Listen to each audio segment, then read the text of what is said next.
అందరికీ నమస్తే. హైదరాబాద్లో జనాలకి ఇది ఒక రెడ్ అలర్ట్ స్టార్ట్ అయింది. మొన్న నార్సింగిల్నో అక్కడెక్కడో మన తెలియని ఏరియాలో కూలిస్తే ఏమో అనుకున్నాం. బస్తీలు ఇస్తే అదేదో అనుకున్నాం. ఇప్పుడు వచ్చిర్రు మిడిల్ క్లాస్ జనాల మీదకి హైడ్రా వచ్చేసింది. బుల్డోజర్స్ రాబోతున్నాయి. ఇక్కడ చూడండి, ఈ నోటీసులు ఇచ్చారు. హస్మత్పేట తెలుసు కదా మీకు, 125 నేనే పోయినా. ఓల్డ్ బోనిపల్లి కాడ అది మొత్తం బస్తీ, పెద్ద బస్తీ. ఆడ నల్లపోచమ్మ గుడి ఉంది. 40 ఏళ్ళకి వెళ్ళినారు వాళ్ళు నోటీసులు ఇచ్చేసిండ్రు, మీ ఇల్లు కూలుస్తాం, మీరు ఖాళీ చేసిపోండి అని. తర్వాత చందనగర్లో కొన్ని కాలనీలకు 65 కుటుంబాలకు ఇచ్చారంట. 65 కుటుంబాలకు చందనగర్లో ఏడా గంగారం పెద్ద చెరువు ఎఫ్టీఎల్లో ఉన్న ఇల్లు అంటవి. షేలింగంపల్లి రెవెన్యూ మండలంలో అంట బఫర్ జోను ఎఫ్టీఎల్ అని చెప్పి 65 ఇళ్ళకి ఇచ్చారంట. షేలింగంపల్లి ఎంఆర్ఓ ఇచ్చారంట. దీనిలో శ్రీరామ్ నగర్ కాలనీ ఉందంట. అక్కడ శ్రీరామ్ నగర్ కాలనీ వాళ్ళకు 26 ఇండ్లు అంట. మిగతావి కేఎస్ఆర్ కాలనీలో ఉన్నాయంట. అర్థమైందా? ఇవన్నీ కాలనీలే. అర్థమవుతుంది అందరికీ. ఇవన్నీ మీరున్న కాలనీలే. మంచిగా బిల్డర్స్ కడితే అమ్మితే కొన్నారు కదా మీరు. ఇప్పుడు ఆ బిల్డర్స్ సేఫ్, రిజిస్ట్రేషన్ చేసిన ఆఫీసర్లు సేఫ్. కొన్నందుకు మీరు బలి. శ్రీరామ్నగర్ కాలనీ 26 ఇండ్లు, మిగతావి కేఎస్ఆర్ కాలనీ అంట. 30 రోజుల్లో ఎఫ్టీఎల్ బఫర్ జోన్లో నిర్మాణాలు తొలగించాలని, లేకపోతే తామే కూల్చేస్తామని నోటీసులు ఇచ్చారట. ఇప్పుడు ఏడుకోవాలి, పీక కాబట్టి పిసుకుతుర్రు. ఇప్పుడు మీరు ఖాళీ చేసి పోండ్రి, లేకపోతే మేము కూలగొడతాం. మీరు కూలగొట్టుకోండి, లేకపోతే మేము కూలగొడతారంట. ఎవడన్నా చేతులు వస్తాయా? వాళ్ళంతా సామాన్య ప్రజలు కదా. ఇప్పుడు ఇంకోటి చెప్తా చూడండి, ఈ కాలనీలో ఎక్కువ రిటైర్మెంట్ బిహెచ్ఏల రిటైర్మెంట్ ఉన్నారంట. అక్కడ చందనగర్లో ఆ కాలనీలలో హైదరాబాద్ సెంట్రల్ యూనివర్సిటీ ఉద్యోగులు ఉంటున్నారంట, మంచి చదువుకున్న వాళ్ళు. దీంతో కాలనీ వాసులు భయపడుతున్నారు. ఎన్నో ఏళ్ళుగా ఉంటున్నామని ఇప్పుడు కూల్ చేస్తే ఎటుపోవాలని ప్రశ్నిస్తున్నారు. శ్రీరామ్నగర్ కాలనీ 1982, 83లో 99, 82, 83లో 99 ప్లాట్తో లేఅవుట్ నిర్మించి కాలనీ ప్రజలు 82, 83 లేఅవుట్ అంట. అది 1982, 83 లేఅవుట్లో వెంచరంట. ఆ వెంచర్లోకి ఇప్పుడు ఇచ్చారు నోటీసులు. వాళ్ళకు పర్మిషన్లు ఇచ్చారు, ఇల్లు కట్టుకున్నారు, అన్నీ అయిపోయినాయి. వాళ్ళంతా ఇప్పుడు ఏం కావాలి?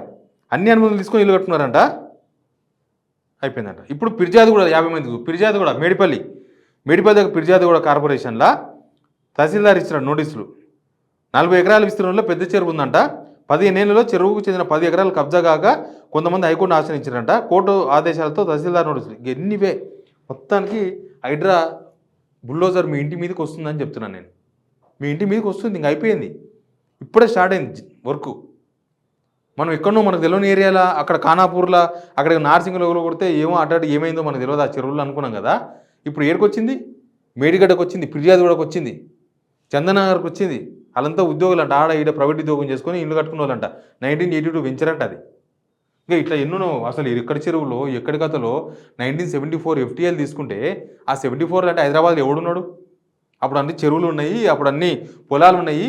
అప్పుడు చెరువులు ఇంపార్టెంట్ ఉండే. అప్పుడు అంత పెద్ద చెరువులు. ఇప్పుడు అంత పెద్ద చెరువులు చేయాలంటే ఏడైతే పని అవుతుందా? అసలు హైదరాబాద్ సగానికి ఉంటుందో పోతుందో హైదరాబాద్ అన్నట్టు తయారైంది ఇప్పుడు. ఇక్కడ చెరువులు కబ్జా చేసిన నువ్వు తీసిపడేద్దానికి కొంతమంది అడుగుతారు.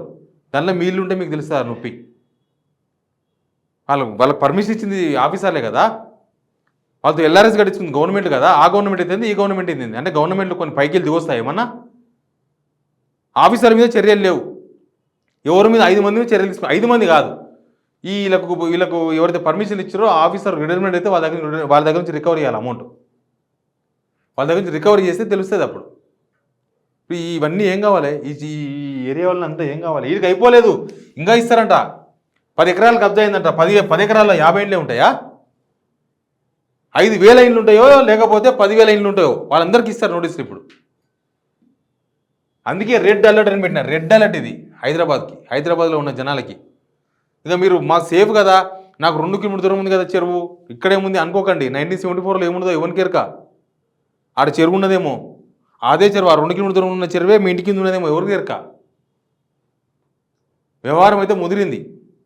ఇంకా ఏమైతే చూద్దాం. బట్ ఇది సామాన్యులకు నేను ఇచ్చే alert. Please subscribe signal TV.